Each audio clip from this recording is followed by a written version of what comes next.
El abuso sexual deja huellas profundas, incluso cuando no se habla. La pregunta es, ¿se puede reparar ese daño? Esto es Adipados, el podcast donde la psicología y la salud mental se vuelven conversación junto a profesionales que nos ayudan a entender la mente, nuestras emociones y la forma en la que actuamos.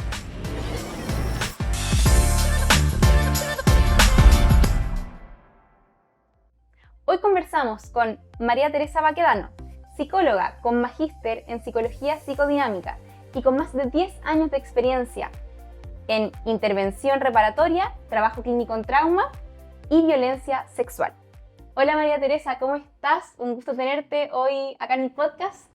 Hola Yuni, muchas gracias por la invitación, muy contenta de estar acá y poder como ir conversando acerca de estos temas que son tan sensibles. No, totalmente. Bueno, antes de entrar al tema, María Teresa, ¿qué te llevó a trabajar durante tantos años en el abordaje del trauma y el abuso sexual?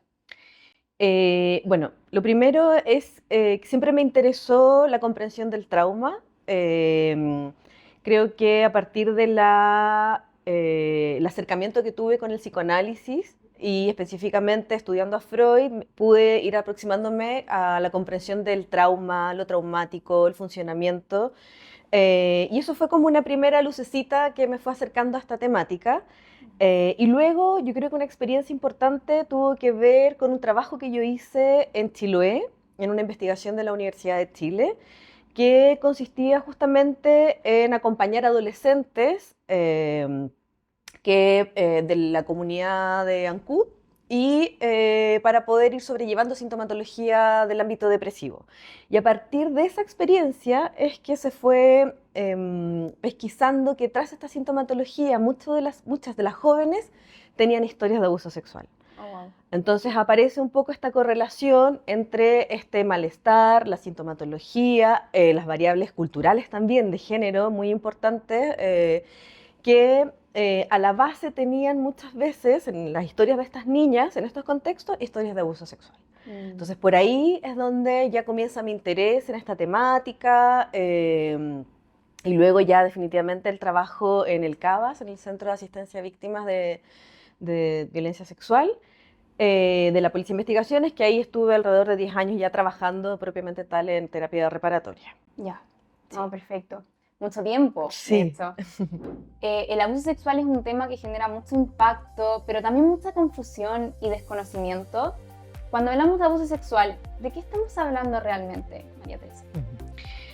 Mira, yo creo que para poder entenderlo lo más simple posible, creo que hay como dos nociones importantes que considerar.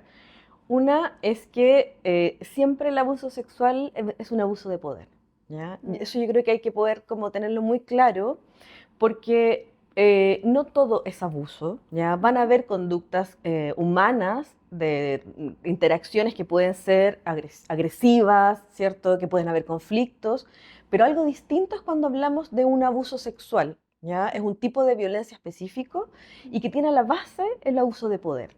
Es decir, hay una relación que es asimétrica y eso inmediatamente nos pone en otro escenario. ¿Ya? Y eso es como una primera como conceptualización clara, que siempre vamos a hablar de un abuso de poder y donde hay una relación de asimetría, es decir, hay una persona que tiene un lugar de poder por sobre un otro. Y por otro lado, cuando hablamos de abuso sexual, también hay que pensar y tener ahí en cuenta que estamos hablando desde otro registro de un delito, ¿ya? También hay que tener en cuenta que hay una ley, ¿cierto?, que protege a todos los individuos respecto al encuentro o la aproximación en términos de la sexualidad. Cuando hablamos de menores de edad, siempre vamos a hablar específicamente de menores de 14 años, ¿cierto?, que se protege el bien jurídico que es la indemnidad sexual, ¿ya? Es decir, que el Estado tiene la función y tiene que garantizar a todos los niños y niñas, ¿cierto?, que pueda acceder a un descubrimiento de la sexualidad de acuerdo a su desarrollo. Ese es el bien jurídico que se protege, la indemnidad sexual. Y en los mayores de 14 años lo que protege, ¿cierto?, este bien jurídico es la libertad sexual. Es decir, que una persona pueda decidir cómo tener algún encuentro sexual y respecto a todos los ámbitos de su sexualidad sin verse interferido por factores externos. ¿ya? Entonces, en ese sentido, como muy a grosso modo, ¿cierto? El abuso sexual, que puede ser en menores de edad y mayores de edad también, ¿cierto? Por una parte siempre va a ser un abuso de poder, que está como instalado como dinámica, y también no perder de vista que estamos hablando de un delito, Claro. ¿ya? ¿Y cuál es la diferencia con violencia sexual, por ejemplo? Es que la violencia sexual implica como una amplitud de distintas manifestaciones respecto de la sexualidad, ¿ya? Cuando hablamos de abuso sexual, estamos hablando, si uno quisiera, va a ser como bien prolijo, de un tipo penal, ¿ya? Es un tipo penal dentro de los delitos sexuales, dentro de la violencia sexual. Ya está el abuso sexual, está la violación, está el estupro, ya que son distintos tipos ya de delitos y que cada uno va a llevar una condena asociada ya para el ámbito jurídico. No obstante, ¿cierto? Independiente del tipo jurídico que haya sido la violencia sexual, ¿cierto? Que ocurrió, el impacto que va a tener para un individuo siempre va a ser subjetivo.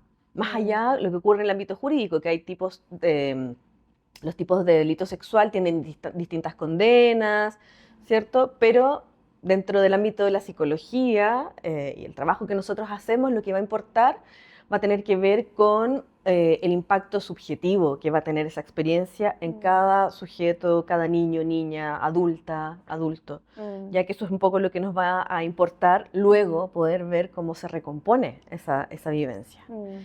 Entonces la violencia sexual, vamos a hablar como de un ámbito mucho más general respecto a la violencia en el ámbito de la sexualidad y que también tiene este componente, que es un componente donde hay una asimetría. La violencia siempre es un mal modo de resolver un conflicto en donde se hace uso de este lugar de poder para someter a otro para la propia ganancia, para una propia satisfacción. En el caso del abuso sexual, hay un adulto, por ejemplo, en el caso de un niño o niña, que utiliza la violencia para poder acceder a un goce sexual, ¿ya? Utilizando también a un otro para su propia satisfacción.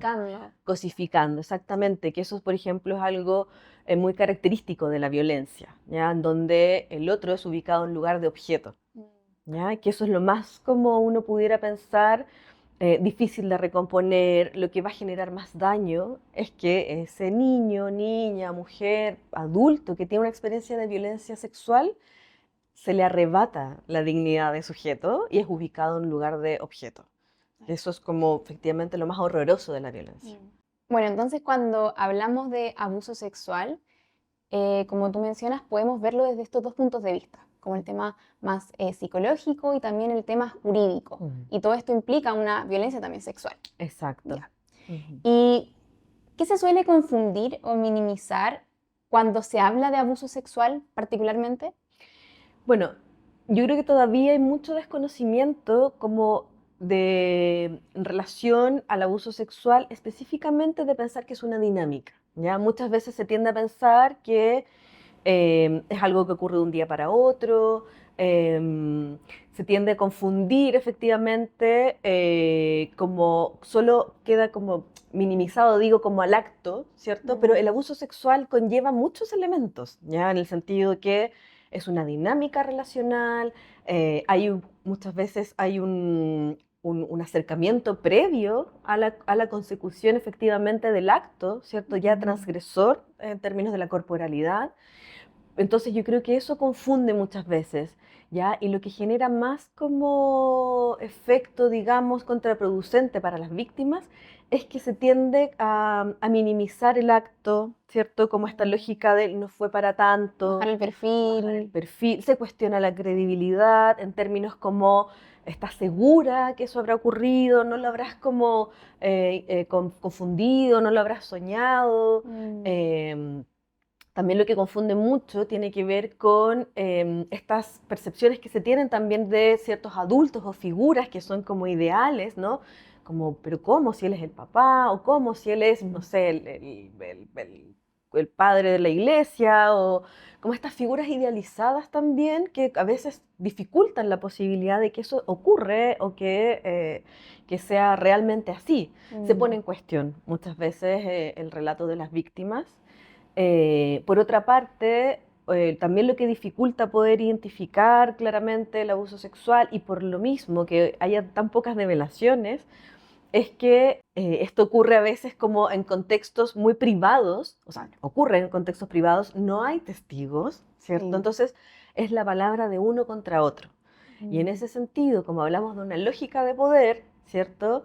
Una víctima siempre va a estar bajo la supremacía de una dependencia afectiva, una dependencia económica, incluso como amenazas muchas veces, que va a ser muy difícil que pueda levantar un testimonio contra alguien que es reconocido, valorado, que ha logrado la confianza de una comunidad completa. Incluso darse cuenta, E yo incluso creo. darse cuenta, Sí. efectivamente, sí. O sea, incluso, claro, decir esto habrá sido justamente como está tan incorporado en los discursos sociales internamente que es el mismo sujeto el que duda de sus propias percepciones. Claro. Entonces, claro, eso confunde de poder nombrar eso que ocurrió, ¿cierto? No solo en el cuerpo como transgresor, sino que en términos psicológicos como un abuso, es un desafío tremendo. Por eso es que es tan difícil las develaciones, porque tienen que pasar montones de barreras para que finalmente esto se pueda poner en palabras y además dirigirlo a un otro. Eso no es tan sencillo. No, totalmente. Y me imagino que no es lo mismo vivir abuso en la infancia, en la adolescencia o en la adultez, en las diferentes etapas del ciclo vital. Entonces, ¿cómo se vive el abuso de un niño, un adolescente y un adulto? Claro, es súper importante como tener en cuenta efectivamente cuándo ocurren estas experiencias, porque van a dejar marcas, ¿ya? O sea, no podemos pensar que un abuso sexual va a ser inocuo, que no va a tener algún efecto. Ahora, el tipo de efecto efectivamente va a tener que ver con cuándo ocurre, en qué etapa de la vida y también quién es la figura que comete este acto, ¿ya? No es tampoco como trivial poder pensar y detenerse efectivamente cuál es el tipo de vínculo que se tiene con esa figura que agrede. No es lo mismo alguien que pertenece al círculo cercano de confianza, ¿cierto? A alguien que es un desconocido, que es un evento único, el impacto va a ser distinto. Y así también, ¿cierto? Como tú lo preguntabas, en relación al momento vital, ¿ya? Cuando ocurre esta vivencia. Los niños, por ejemplo, están en un proceso de desarrollo, están en una construcción de su cuerpo, de su espacio personal, de la interacción con otros, del sentido de confianza. Y por supuesto que una experiencia de violencia sexual, del tipo que sea, cuando ocurre tempranamente, cuando los niños no tienen todavía los recursos, las herramientas para leer eso que ocurrió, ¿cierto? Muchas veces va dejando marcas que son difíciles de leer en ese momento, pero que en general se va viendo que con el desarrollo y la vida que hace lo suyo, ¿cierto? Esta experiencia vuelve a aparecer y puede ser leída, ¿cierto? Y si es que no se ha tenido el acompañamiento, muchas veces puede ser catastrófico, como esa relectura, el mirar hacia atrás esto que ocurrió. Por eso es importante la atención temprana, la intervención temprana, ¿cierto? Independiente de que a lo mejor los niños no lo logren significar como algo violento o abusivo, es importante que puedan ser acompañados tempranamente, ¿ya? Para ir abordando lo que vaya ocurriendo, ¿cierto? Ir entendiendo muchas veces el lugar que tuvo esta vivencia, por ejemplo, porque no es solo hablar del abuso, sino que las consecuencias que deja esa experiencia. No es el hecho en sí mismo. Son los cambios que se produjo, por ejemplo, desde que esto se supo, son las pérdidas que se generaron, son muchas veces la sintomatología que comienza a aparecer, lo que es importante abordar tempranamente, bueno, en todos los ámbitos, pero en especial en un niño que está en desarrollo, para que efectivamente esa marca no se constituya en algo que lo defina. En la adolescencia, por ejemplo, también tiene la complejidad de que es un periodo también muy sensible en términos del desarrollo, en donde efectivamente hay un despertar de la sexualidad, de la fantasía, del encuentro con el otro sexo. Entonces una experiencia de transgresora, abusiva, y también puede muchas veces generar una inhibición o un repliegue, ¿cierto? A como ensayo un poco normativo. ¿Ya? Entonces también entra en un punto muy sensible. Y luego, claro, en la adultez también, y que ahí es importante, porque la mayoría de las situaciones de abuso sexual en la adultez tienden a darse en contextos de mucha violencia física. Ya, efectivamente, ya no hay un sujeto que puede ser tan susceptible de como los niños o los adolescentes, ¿cierto? Como Tiene más herramientas, tiene más claro. herramientas de manipular. Entonces, hay otras estrategias, ¿cierto? Que muchas veces generan un sentimiento como de impotencia y un cuestionamiento respecto de cómo no me di cuenta, ¿cierto? Cómo no lo vi, cómo me dejé llevar. eh, Cuando, nuevamente, aquí apunto a la base de la definición del abuso, es que alguien que está en una situación de poder no puede elegir. Cuando esto se habla mucho del consentimiento, que es lo que se cuestiona en la vida adulta respecto de las situaciones de abuso sexual, ¿no? Pero si ella quería, ella fue, participó de esa cita con ese sujeto, ya, pero es un sujeto que arma un contexto, no sé, en su espacio, en su entorno.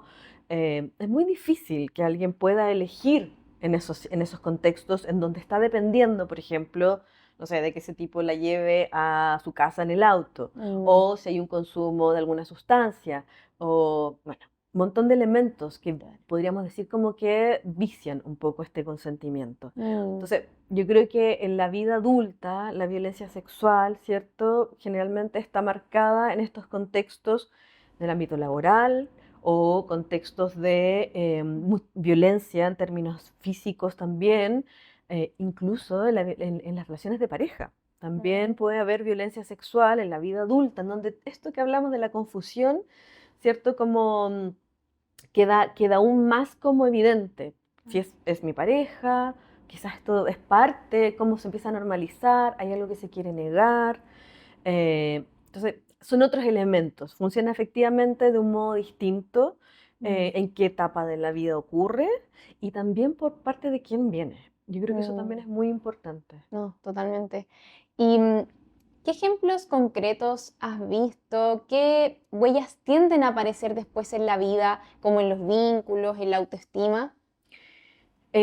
Bueno, como te decía, cada vivencia es única, porque cómo va a impactar el abuso sexual en un individuo, en un sujeto, va a depender de factores individuales, sociales, culturales, de cómo impacta y también de qué herramientas puede tener para poder sobrellevar esta experiencia. Entonces, hay situaciones o vivencias que son muy como significativas en donde hay niños o adolescentes que identifican inmediatamente que esto está mal, por ejemplo, que se sienten como Transgredidos. transgredidos, incómodos, y ahí es súper Les produce importante. rechazo, me imagino. Exacto. Y es muy importante también ahí como la información, la conversación, y no solo del abuso, sino que la validación de las sensaciones del propio cuerpo, validar la incomodidad de los niños, poder acoger la palabra, ¿cierto? Como tenerla en cuenta. Creo que esos son elementos y que tienen efectos, que los niños logran identificar, que logran como transmitirlo. Y es lo que yo siempre hablo, que estas develaciones en esta etapa son muy valiosas, ¿ya? Porque efectivamente permite generar una recuperación y que en ese momento y que no se va a extender toda la vida. Entonces, claro, aparecen estos casos que digo, son como unas perlas, son como de verdad, como que no es lo común, porque efectivamente estamos muy inundados por esto del silencio, La vergüenza. la vergüenza, el secreto, los costos que puede tener a nivel familiar. Sí. Entonces, Sobre todo si es una figura significativa, o sea, uno piensa como, chuta, ¿qué va a pasar después de que quizás ya me di cuenta, pero qué va a pasar después de que lo devele? Como, exactamente, las consecuencias, los niños sí, asumen como una responsabilidad, ¿cierto? O una culpabilidad, lo que pueda pasar con su familia. claro. Entonces, claro, están como estas vivencias que logran, por eso yo digo, son como de verdad, como lucecitas que hay que poder reconocerlas, que logran identificar esto. Sin embargo, también hay otras experiencias o situaciones en donde efectivamente esto se silencia, se guarda, Se llega a eh, olvidar incluso en algún incluso se llega a momento. olvidar. Y Sí. ahí es donde aparece este otro modo de tramitar el dolor, Ujú. ¿cierto? Del impacto traumático que puede generar una experiencia de abuso sexual, que lo interesante ahí es que, como te decía antes, vuelve a aparecer, Mm. como el aparato psíquico tiene que arreglárselas para convivir con el Claro. dolor, ¿cierto? Y esta experiencia traumática. Entonces, hay un mecanismo por excelencia que es la respuesta frente a lo traumático, que es la disociación, ¿cierto? En donde uno tiene que separar el afecto de la vivencia, ¿cierto? Entonces, separar el recuerdo de lo que ocurrió de lo que se experimentó. Entonces, Mm. muchas veces aparece como la idea de haberlo olvidado, ¿ya? A mí me ha tocado con mujeres adultas, sobre todo, y lo vi mucho durante la pandemia, que empezaron a recordar estas Mm. experiencias de abuso sexual, que no tenían idea, supuestamente, que lo habían vivido, que les había Ujú. pasado. Sin embargo, interesante como este encierro, ¿cierto? Muchas se quedaron encerradas en sus casas con sus hijas adolescentes, por ejemplo, y empezaron a Mm. ver en ellas mucha de su vivencia y empezaron a recordar. eh, Otras efectivamente tenían que, no sé, ir a cuidar a sus padres que estaban enfermos y empiezan también a recordar Mm. estas experiencias. Otras empiezan a soñar, donde empiezan a aparecer algunas imágenes que comienzan a despertar estos recuerdos. Y es a partir como de estas experiencias que se empieza a armar un puzzle, ¿no? Se empieza a Claro. armar una historia que estaba efectivamente, no es que estaba olvidada, sino que efectivamente estaba como desconectada emocionalmente. Mm. Eh, y que a partir, por eso yo digo, la vida se encarga de hacer lo suyo y trae de vuelta, ¿cierto?, estos elementos que de alguna manera empiezan a encajar. Y Mm. cuando esto empieza a encajar, empieza a ver el síntoma, empieza a surgir el malestar, y lo que Mm. muchas veces lleva finalmente a pedir una consulta, por ejemplo, para entender qué es esto que me está pasando, Ujú. o si realmente lo viví, quiero poder entender algo de mi historia. Mm. Y en ese sentido, claro, aparece esto, pero previamente incluso hay señales, ¿ya? También he tenido pacientes que cuando ya esto empieza a calzar, empiezan a reconstruir hacia atrás y empiezan a entender por qué frente a este olor yo sentía una angustia, o al Mm. escuchar esta canción no paraba de llorar. eh, o en ciertas épocas, ciertas fechas, aparecían como imágenes, sensaciones, que eso es la disociación, ¿no? Como que Mm. aparece por un lado lo sensorial, pero que no logra como anudarse a algo, ¿ya? Claro. Que ese es el efecto que se produce cuando ya se logra como comprender esta vivencia, que también es Ok. reparador, que también es sanador, porque permite ordenar, Sí, le vas ¿cierto? encontrando un sentido, también me imagino muchas cosas.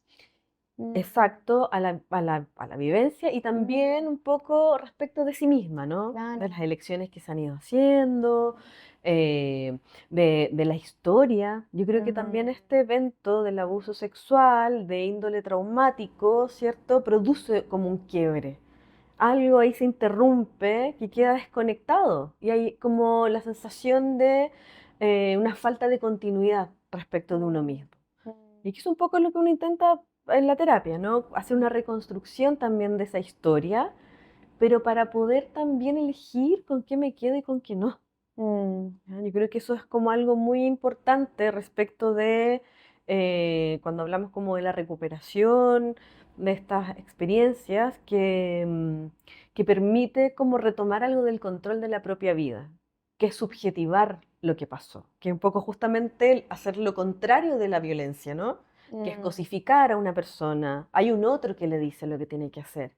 Por eso la terapia, creo que la ética un poco de este proceso, de este trabajo, tiene que ver justamente con que sea la propia persona la que vaya poniendo en la mesa, ¿cierto? ¿Qué es lo que quiere trabajar, desde dónde lo quiere elaborar, qué es Mm. lo que quiere decir respecto de esto que vivió, con qué se quiere quedar? Claro. Yo creo que eso es un punto a advertir como para uno como terapeuta, de Mm. no tomar esta posición de ir conduciendo a la persona hacia un espacio o hacia una meta. Claro. Es como, justamente estar advertida de no ocupar este lugar de dominio, ¿cierto? De dominación, porque además la terapia tiene eso, es una reproducción también, de una relación asimétrica, en un contexto privado. Sí, y Entonces, tienes que abrir también todas esas situaciones que son exacto. sumamente dolorosas. Yo creo que también hay que tener mucho cuidado con la revictimización, entiendo. Ujú. Aquí entramos en algo clave. Cuando hablamos de reparación, no siempre sabemos qué significa realmente. Desde tu experiencia clínica, María Teresa, ¿qué implica reparar el daño de un abuso sexual? Bueno, lo primero es como detenerme en la palabra, ¿no? De reparación, que yo creo que es una palabra que ha llevado harta controversia,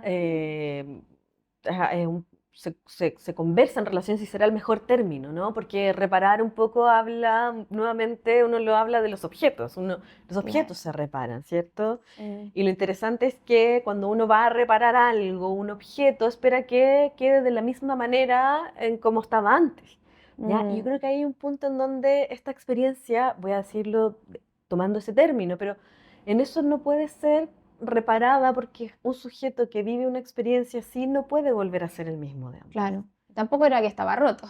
Y tampoco es que se Sí. rompió, efectivamente. Sí, Entonces, sí.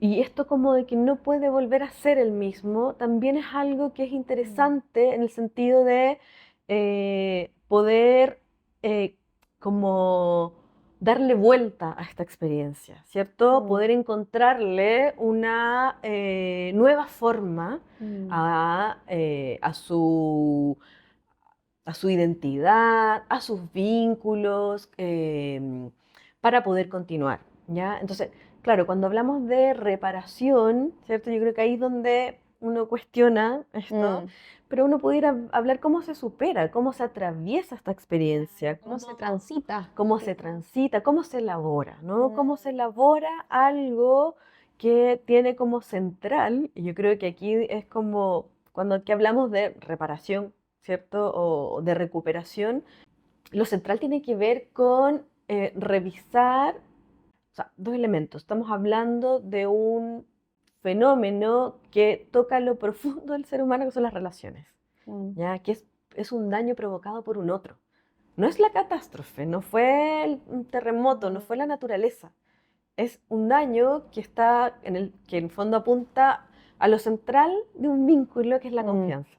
Claro. Entonces, creo que hay un punto como de cómo se puede continuar la vida, ¿cierto? Cuando hay un otro tan importante que me falló en lo fundamental. Claro, ¿cierto? porque hay que considerar que en la mayoría de los casos son figuras significativas también, no es Exactamente. cualquier otro. Exactamente. Y incluso, como, por eso hablo como de este abuso de poder, porque es eso, que uno se pone en una relación con un otro en una posición también de vulnerabilidad, Claro. ¿cierto? Ocurre en las relaciones familiares, relaciones de pareja, incluso lo pienso como en relación a un Estado también, porque vuelvo al principio de nuestra conversación, estamos hablando de un delito. Acá hay un bien jurídico que se transgredió. Acá hay una garantía de un Estado que dice que va a asegurarnos o garantizar que no hayan actos de violencia. Entonces también hay un Estado que falla. Por eso es un delito, por eso es importante lo jurídico. Ya en términos, no es todo, ¿cierto? Apostar ahí, pero no es sin eso también. ¿Ya? La importancia que tiene para los niños, para las niñas, para las víctimas en general, que hay un Estado que aloje esta Claro. vivencia, más allá de la condena, porque ahí tiene que ver con los estándares probatorios y todo eso, pero bueno, que hayan fiscales que alojen los discursos de los niños, de las niñas, de las mujeres, los hombres, que los hombres también son agredidos sexualmente, pero que tienen una barrera de género, ¿cierto? Una estigmatización, un estereotipo de su rol que los mantiene silenciados en esta experiencia e invisibilizados también. Entonces, bueno, por un lado también hay algo que se puede como, por una patita, volviendo como al inicio, ¿no? Que decía que es un delito y que también hay un aporte súper significativo que puede venir desde las instituciones, desde el Estado, para aportar en esta recuperación, ¿no? Y en términos como del proceso propiamente tal, de qué es lo que hablamos, como de esta recuperación o cómo se sigue, cómo que es posible esta reparación que hablamos de eso. Claro, luego de esta interrupción, Exacto, claro, ¿cierto? de cómo yo quizás concebía el mundo, mis relaciones. Claro, ¿cómo sigo ahora? Que yo creo que un poco esa es como la pregunta. Bueno, yo creo que es con eso, o sea, como que no se puede pensar el continuar sin poder integrar esta experiencia, Claro, aceptarla. aceptarla, poder mirarla, pero también hay un elemento que es súper importante que, vuelvo a lo que hablamos anteriormente, es que es subjetivar la experiencia, es Ujú. hacerla propia, es poder nombrarla con mis palabras, es poder construir una historia. Vuelvo en esta lógica de salir de la posición, ¿cierto? De que alguien me hizo algo, ¿cierto? Y yo como quedar sujeta de eso para poder armar mi historia, armar mi novela respecto de esto que ocurrió Sí. y qué posición voy a tomar yo respecto de esto. Y eso es poder elegir, qué es lo que queda como, por eso te hablaba del consentimiento, ¿no? Como queda anulado en la experiencia abusiva. No puede elegir. Hay un sujeto que no es capaz de consentir a qué, si está en una posición de sometimiento. Nadie puede decidir si está en la amenaza. Bueno, puedes elegir qué hacer con esa historia, puedes elegir con qué te quieres quedar, ¿cierto? Cómo lo quieres nombrar. Creo que eso es súper importante cuando se habla de la reparación, lo voy a decir así porque es como lo que todos un poco socialmente hablamos, pero en el fondo tiene que ver no propiamente tal como en esta idea de hablar de la escena abusiva, ¿cierto? No implica como tener que conocer los detalles, ¿cierto? Sino tiene que ver con trabajar en relación a las consecuencias. ¿En qué cambió mi vida después de esto, ¿cierto? Y bueno, ¿cómo puedo hacer con esta interrupción, como bien decías tú, para poder continuar? Yo hablo un poco como esto del surcir, ¿no? ¿Cómo se puede ir dando estas puntadas, ¿cierto?, a esta herida para poder continuar con ella, no es Claro, sin ella. sí. Y también yo lo hablo con mis pacientes, es como todos tenemos heridas traumáticas, ¿cierto? Cada uno encuentra algo de cómo hacer con ellas. Hay algunas heridas, ¿cierto?, que permiten que uno pueda seguir. Pero cuando hablamos del abuso sexual, es una herida que es difícil continuar sola con eso. Por eso es importante poder hablarlo con alguien. Tener ese acompañamiento. Esa compañía, sí. Y, hablando de ello, ¿qué procesos o condiciones hacen posible que una persona pueda reconstruir su vida? ¿Cuáles son esos, por así decirlo, variables o bien como ese acompañamiento? ¿Qué debe tener? Yo creo que lo más importante es como dar lugar de existencia a lo que nos están contando, ¿cierto? La credibilidad respecto del relato, de ese testimonio, por eso digo como de la vivencia subjetiva que trae una persona hasta nosotras, nosotros, ¿cierto? A contarnos esto que vivió y que además comprendió que le ocurrió en su vida. Entonces, creo que para poder recuperarse, recuperar la vida, lo primero es que hay un otro que posibilite, ¿cierto? Ese andar y que solo va a ponerse en marcha si hay alguien que da lugar de Claro, existencia. valida también. Valida, da Esa credibilidad, vivencia, no es sí. que lo cuestione, que es lo Sí. que hablábamos antes, ¿no? Como lo que hace difícil o confunde respecto del abuso sexual es cuestionar esa vivencia, ¿ya? O ponerla en duda o decirle al otro lo que tiene que hacer con esa vivencia. Claro. No hablarla, no pensarla, no pienses en eso, todos estos discursos, finalmente es seguir diciéndole al otro como tú no sabes, ¿cierto? Yo sé. Y en la terapia es al revés. Es como acá la persona que conduce el tratamiento o cuando va dando las pistas es la misma persona, no el terapeuta. Bueno, ahora vamos con una pregunta que nos envió una persona a través de nuestro Instagram.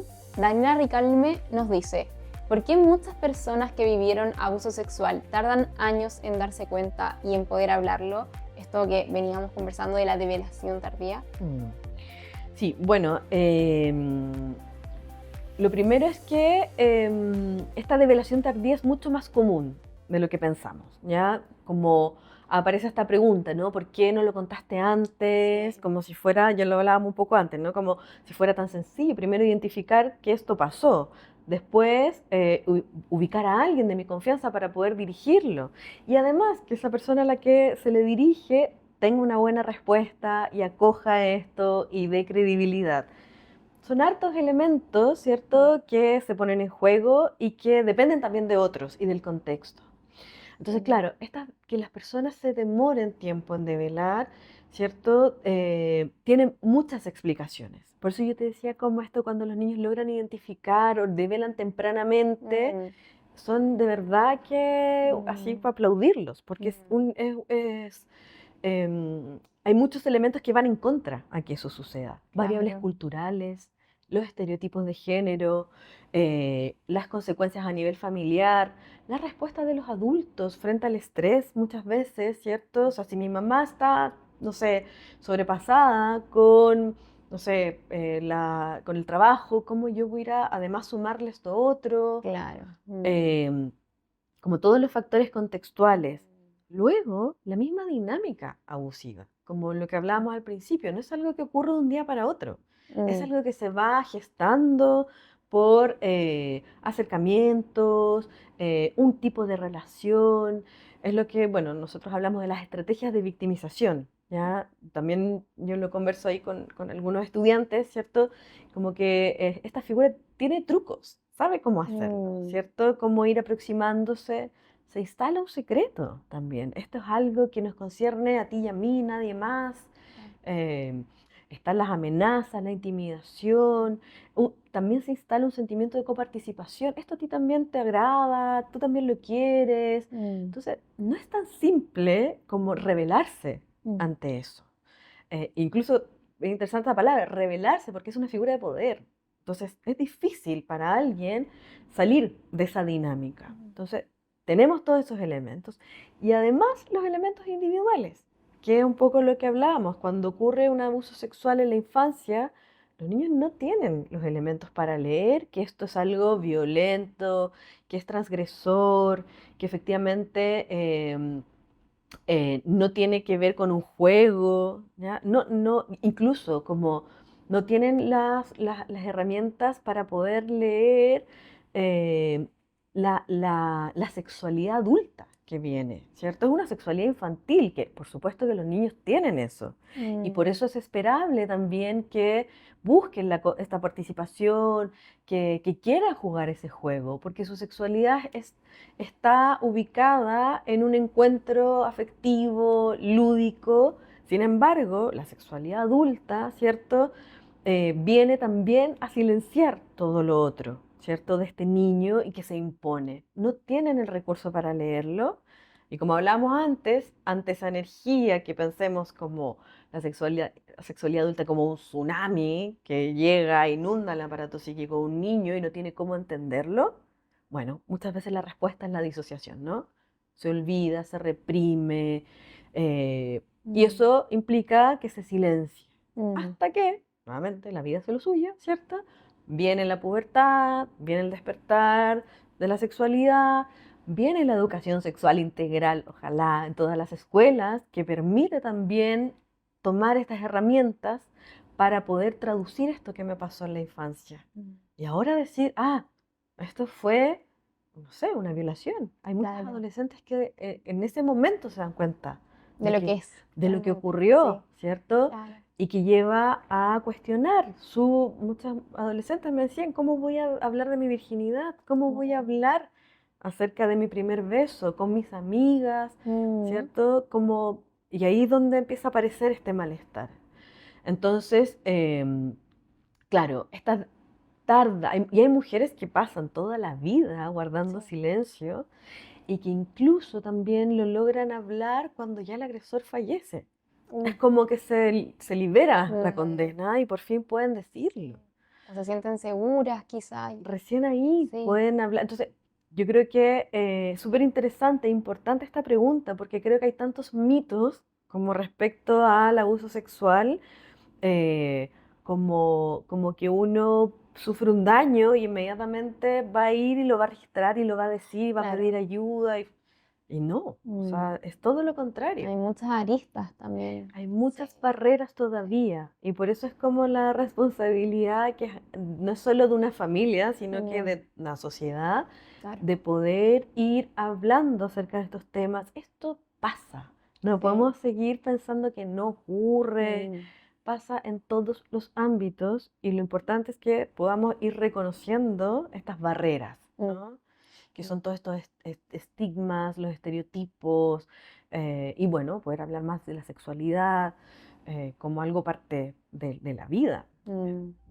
Y bueno, para ir cerrando, después de todo lo que hemos conversado, ¿qué te gustaría que cualquier persona entienda sobre el abuso sexual y el proceso de reparación, de recuperación? Yo creo que algo, como hemos hablado hartas cosas, pero creo que lo que me queda como para poder transmitir, en especial a las personas que han tenido estas experiencias, ¿cierto? Em, que lo voy a decir como así, creo que esta frase la leí en alguna parte o la escuché, pero creo que me hizo tanto sentido que, em, que en el fondo como el origen no es el destino. Mm. ¿Qué quiero decir? Como que estas experiencias, ¿cierto? Traumáticas, dolorosas, ¿cierto? No tienen por qué determinar el destino de una persona, Mm. ¿ya? Yo creo que algo se puede hacer, se puede transformar. Yo puedo elegir qué hacer con esa experiencia que Mm. tuve en mi vida, dolorosa, por supuesto, marca un antes y un después, cambia el eje, ¿cierto? De las relaciones, pero no necesariamente tiene que determinar quién se va a hacer en el futuro. Y eso lo planteo para también muchas mamás también que tienen este miedo de cómo esta Mm. experiencia va a marcar o determinar a sus hijos. Y eso no es así. Mm. Yo creo que eso es importante como darle como cabida, ¿cierto? Que el origen, incluso esto para muchas cosas, ¿cierto? Mm. Como de dónde vengo, qué marcó mi historia, no tiene por Mm. qué ser mi destino.